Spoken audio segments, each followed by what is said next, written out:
Saya masih punya pertanyaan besar. Alasan normatif dan alasan demokratis apa yang Pak Jokowi punya sehingga beliau belum mau untuk menunjukkan ijazahnya secara terbuka kepada publik?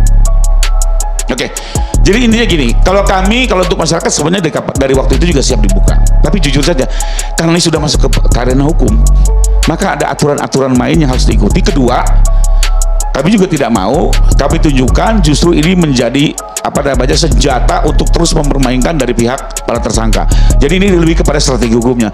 Tapi sekali lagi loh, Pak Jokowi sudah janji berkali-kali di media, di persidangan dia akan tunjukkan ijazah ini kepada publik. Jadi masyarakat bisa mengikuti langsung, bisa melihat langsung, bisa melakukan juga kajian-kajian ya. Tapi kembali lagi, kenapa di sidang? Karena itu forum yang tepat. Kenapa? Karena kami sudah keburu masuk ke proses hukum. Hanya itu sebenarnya persoalannya. Mungkin saya tambah tadi Pak Bang Tri kan menanyakan bagaimana kalau kami ya sebagai relawan dan juga banyak pendukung-pendukung Pak Jokowi kalau terjadi seperti itu. Dengan keyakinan penuh kami itu tidak akan terjadi. Kalau terjadi bang, Bang Andi Aswan. Kalau saya terjadi, katakan tidak terjadi.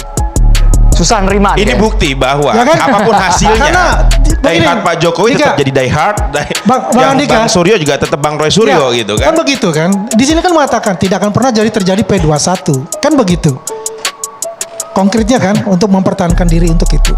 Nah, kalau kita tanyakan dengan 700 alat bukti itu, dengan institusi dari pemerintah yang mengatakan ini asli. Bang Andi, sorry. 700 alat bukti itu 700 alat bukti yang mana ya, Bang? Informasi ini kan enggak. Ini supaya jangan menyesatkan publik nih. Gimana? Tadi Bang Andi mengatakan ada 700 alat bukti. Hukum acara kita tidak mengenal 700 alat bukti loh. Barang bukti, sorry. Itu saya kan bukan clear. orang hukum ya. Iya.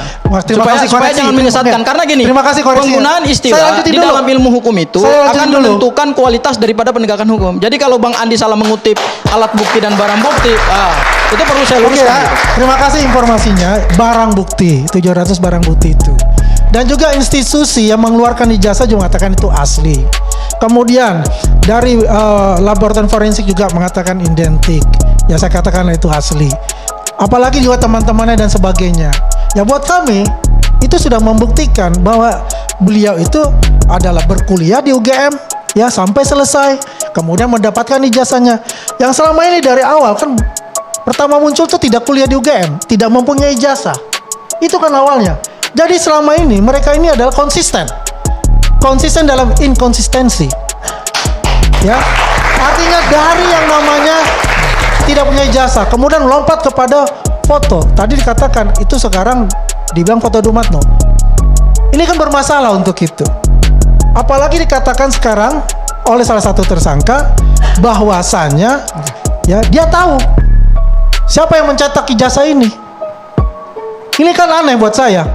Pertama, dia mengatakan dengan keyakinan penuh bahwasanya foto itu adalah fotonya Dumatno.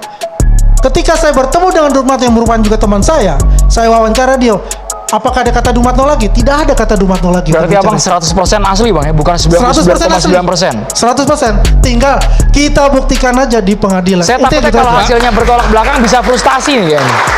Saya nanggapi Bapak tadi bilang katanya kenapa ada secara politik. Ini ijazah presiden, Pak. Jangan sampai jadi sejarah bahwa di sejarah Indonesia ini ada presiden yang punya ijazah palsu. Jadi tidak semudah itu. Dan Jokowi ini pada waktu melamar sebagai presiden, dia menggunakan ijazah itu. Ini dokumen publik. Jadi publik berhak tahu. Sekarang publik memasalahkan. Iya. Saya paham Pak Al-Qadiri bahwa ini adalah pucuk kekuasaan tertinggi presiden. Tapi problemnya kan ada dua.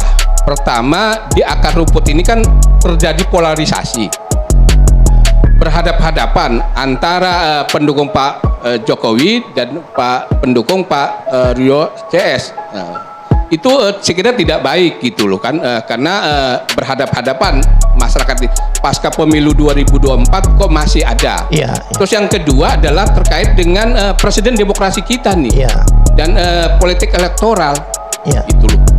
Persoalan ini saya harap sih, saya pribadi itu tidak diselesaikan di pengadilan, karena menunjukkan kedewasaan baik pihak Bang Andi nih, Pak Jokowi maupun pihak Pak Rio CS.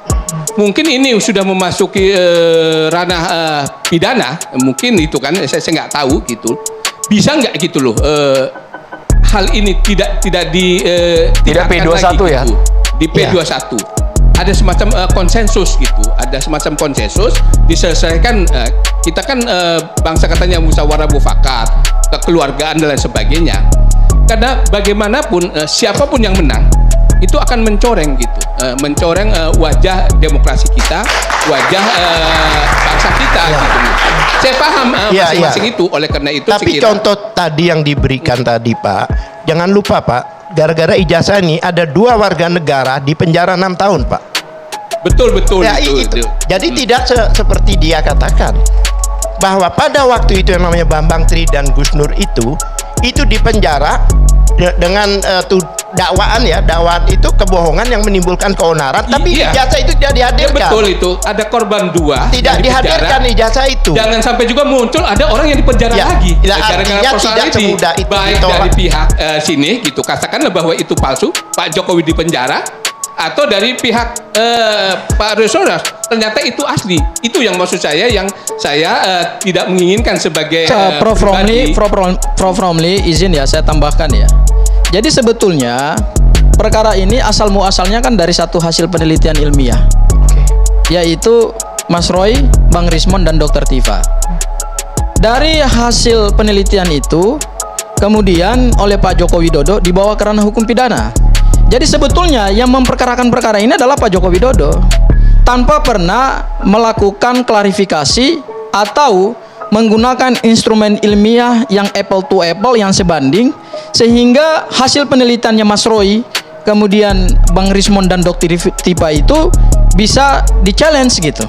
Tetapi ujuk-ujuk kemudian Pak Joko Widodo mengambil satu langkah hukum yang menurut kami itu justru ya tadi akhirnya akan ada muncul korban-korban baru lagi gitu ya. Nah, kenapa ini dibawa ke ranah hukum pidana? Menurut saya sebetulnya Pak Jokowi kalau sebagai seorang mantan presiden dan kemudian ada Pak Bang Rifai sebagai kuasa hukum, kan harusnya bisa memikirkan dan memberikan advice hukum yang tepat, bahwa hukum pidana itu kan adalah hukum publik yang sifatnya keras, dan itu asasnya kan asas ultimum remedium.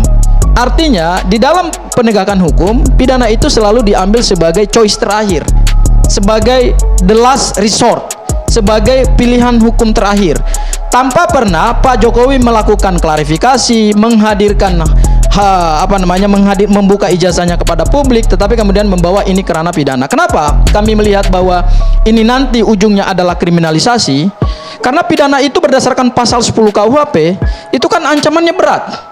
Ancaman pokok terberat dalam pidana itu kan ada penjara, kemudian ada hukuman mati. Ya, itu pasal 10 KUHP mengaturnya begitu. Jadi bukan sekedar memberi pelajaran. Bukan, ini bukan sekedar memberi pelajaran ini, tetapi Pak Joko Widodo menarik ini ke ranah hukum pidana justru adalah untuk menghindari sikap kenegarawanan beliau membuka ijazah ini kepada publik yang hari ini dipertanyakan. Saya pikir karena ini sudah masuk ke ranah hukum pidana, maka menurut saya ya sudah, kita hormati saja. Bang Rifai,